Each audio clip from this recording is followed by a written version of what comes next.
ओम गणेश। संकटा माता व्रत कथा। एक बुढ़िया थी। उस बुढ़िया का एक बेटा था जिसका नाम था रामनाथ। रामनाथ धन कमाने के लिए परदेश चला गया। बुढ़िया अपने पुत्र के विदेश जाने के बाद बहुत चिंतित और दुखी रहने लगी, क्योंकि बहू उसे प्रायः नित्य खरी खोटी सुनाया करती थी। इसलिए बुढ़िया प्रतिदिन चिंतित और उदास रहती और घर के बाहर स्थित कुएं पर बैठकर रोया करती थी। बुढ़िया का यह क्रम रोज चलता रहा। एक दिन कुएं में से दिए की माँ नामक एक स्त्री निकली और उसने बुढ़िया से पूछा, बूढ़ी माँ, तुम इस तरह बैठकर क्यों रोती हो? तुम्हें किस बात का कष्ट है? तुम मुझे अपना दुख बताओ, मैं तुम्हारे दुख का दूर करने का प्रयत्न करूंगी। बुढ़िया ने उस स्त्री का प्रश्न सुनकर कोई भी जवाब नहीं दिया और रोती रही। दिए की माँ बार बार एक प्रश्न दोहराई जा रही थी। वह बुढ़िया इस बात से झुंझुला उठी। उस बुढ़िया ने दिए की माँ से कहा, तुम मुझे बार बार ऐसा क्यों पूछ रही हो? क्या सचमुच ही तुम मेरा दुख जानकर उसे दूर करो दोगी? बुढ़िया की बात सुनकर दिए की माँ ने उत्तर दिया, मैं अवश्य ही तुम्हारे कष्टों को दूर करने का प्रयत्न करूंगी। बुढ़िया ने दिए की माँ का ऐसा आश्वासन पाकर कहा, मेरा बेटा कमाने के लिए परदेश चला गया है।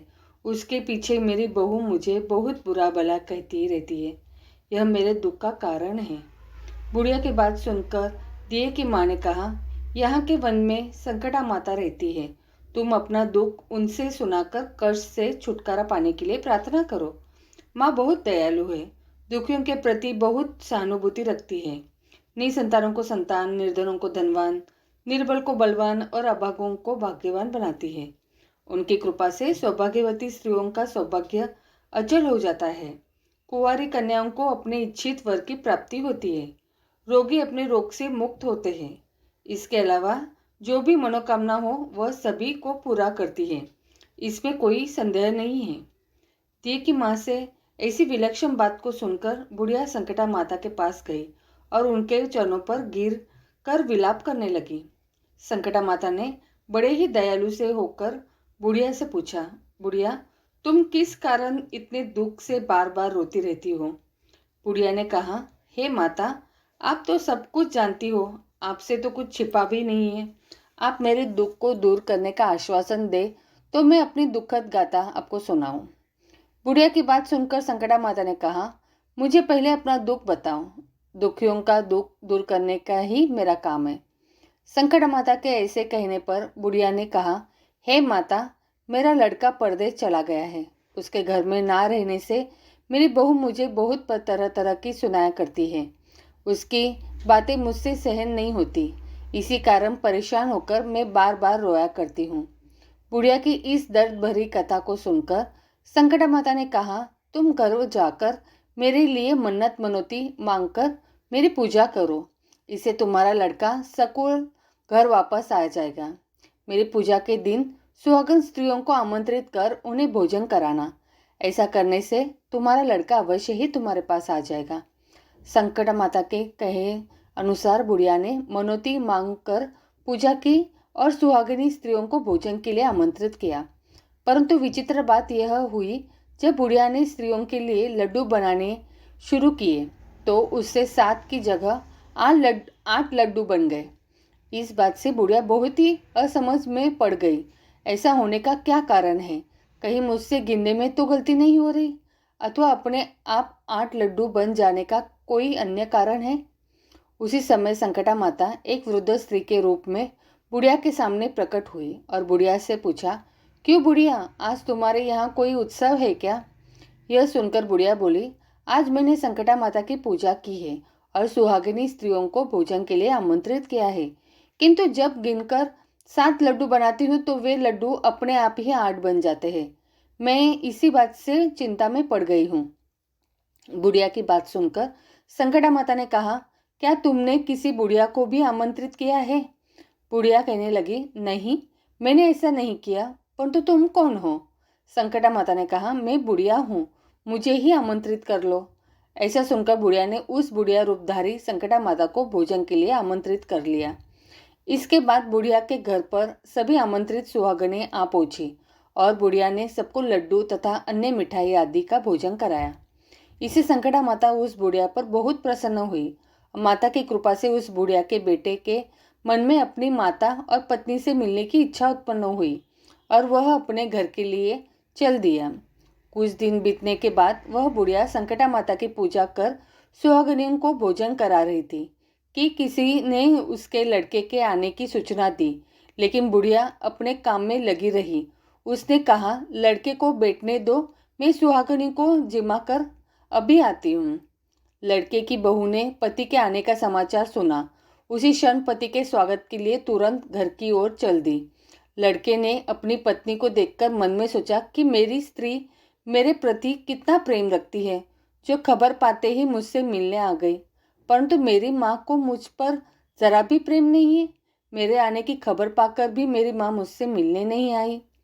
जब पूजा का काम समाप्त हो गया, सभी सुहागिनी भोजन करके अपने अपने घर को लौट गई। बुढ़िया अपने बेटे से मिलने के लिए उसके पास पहुंची। माँ के आने पर लड़के ने पूछा, माँ अब तक कहाँ थी? माँ ने कहा, बेटा मैंने तुम्हारी कुशलता के लिए संकटा माता से मनौती मांग रखी थी।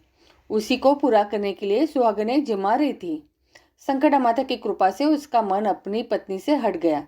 उसने माँ से कहा, माँ या तो मैं यहाँ रहूँगा या यह रहेगी। बुढ़िया ने कहा, बेटा तुम्हें मैंने बड़ी कठिन तपस्या से पाया है, इसलिए तुम्हें छोड़ नहीं सकती। इसलिए चाहे बहू का त्याग भी करना पड़े, मैं कर सकती हूँ। अंधा लड़के ने अपनी स्त्री को घर से निकाल दिया। घर से निकलकर बाहर आई तो बहुत दुखी मन से एक पीपल के पेड़ के नीचे बैठकर रोने लगी। एक राजा उधर से जा रहा था। उसे रोता देखकर राजा रुका और पूछा, तुम क्यों रो रही हो? तब उसने अपनी सारी व्यथा राजा को कह सुनाई। राजा ने कहा, आज से तुम मेरी धर्म बहन हो, इसलिए रो मत। मैं तुम्हारी सभी कष्टों को दूर करने का प्रयास करूंगा। यह कहकर राजा उस स्त्री को अपने महल में लेकर आ गया। महल जाकर राजा रानी ने को सारी कथा सुनाई और रानी को कहा, देखो आज से मेरी यह धर्म बहन है, इसी महल में रहेगी और इसको किसी भी प्रकार का कष्ट नहीं होना चाहिए। राजा का यह सुन यहाँ पहुंचकर कुछ दिनों बाद धर्म से प्रेरित होकर रामनाथ की स्त्री ने भी संकटा माता का व्रत आरंभ कर दिया और संकटा माता के नियमित सुहागिनी को भोजन कराने के आमंत्रित किया। उसने रानी को भी आमंत्रित किया। जब सभी सुहागिनें लड्डू खाने लगी तो रानी ने कहा, मुझे तो रबड़ी मलाई और स्वादिष्ट मिष्ठान ही हजम होते हैं, यह पत्थर समान लड्डू कैसे हजम होंगे? ऐसी अवहेलना पूर्ण बात कहकर रानी ने लड्डू को खाने से मना कर दिया। कुछ समय बाद संकटा माता की कृपा से रामनाथ अपनी पत्नी को खोजते हुए राजा के महल में आया। वहां आकर अपनी पत्नी को संकटा माता की पूजा करते हुए देखा तो संकटा माता को हाथ जोड़कर प्रणाम किया और अपनी पत्नी से कहा, प्रिय मेरे अपराध को क्षमा करो। पत्नी ने कहा, हे नाथ, यह सब प्रारब्ध से ही होता है, इसमें आपका कोई दोष नहीं है। आप मेरे ईश्वर हो, मेरे ही अपराध को क्षमा करो। यह कहकर दोनों ने विधि पूर्वक संकटा माता व्रत कथा सुनी, संकटा माता की पूजा की। पूजा को समाप्त कर सुहागिनी को जिमाकर दोनों पति पत्नी अपने घर की ओर प्रस्थान के लिए तैयार हुए। जाते समय रामनाथ की स्त्री ने राजा रानी से कहा, जब मुझ पर दुख पड़ा था तो आप लोगों ने धर्म बहन बनाकर मुझे आश्रय दिया था। यदि आपको किसी भी तरह की सहायता की आवश्यकता हो तो मेरी कुटिया में निसंकोच चले आना। ऐसा कहकर दोनों पति पत्नी अपने घर चले आए। संकटा माता के प्रसाद का निरादर करने के कारण रानी पर भारी संकट आ पड़ा। रामनाथ की बहू के जाते ही उनका राजपाट नष्ट हो गया। ऐसी विपत्ति में पड़कर रानी ने राजा से कहा, ना मालूम वह तुम्हारी धर्म बहन कैसी थी, उसके यहाँ से जाते ही सब कुछ नष्ट हो गया। रानी ने राजा से कहा, जाते समय वह कह गई थी कि जब मेरे पर कष्ट पड़ा था तब मैं तुम्हारे यहाँ आई और कदाचित तुम्हारे ऊपर भी कोई कष्ट पड़े तो तुम मेरे घर चले आना। इसीलिए हम लोगों को उसके यहाँ ही चलना चाहिए। ऐसा विचार कर राजा रानी दोनों ही अपनी धर्म बहन के घर गए। वहां जाकर रानी ने कहा, बहन तुम्हारे जाते ही ऐसा क्या हो गया कि हमारी सारी संपत्ति नष्ट हो गई? हम लोग बहुत परेशानी में पड़ गए हैं। रानी की बात सुनकर रामनाथ की स्त्री ने कहा, बहन मैं तो कुछ नहीं जानती, मेरी तो सब करता धरता संकटा माता है, इसके अतिरिक्त कोई दूसरा नहीं। इसीलिए मेरी राय में तुम संकटा माता से अपनी भूलों के लिए क्षमा याचना करो। उन्हीं की मान मनोती से तुम्हारा काम बन जाएगा। तुम्हारे सारे बिगड़े काम अपने आप सुधर जाएंगे।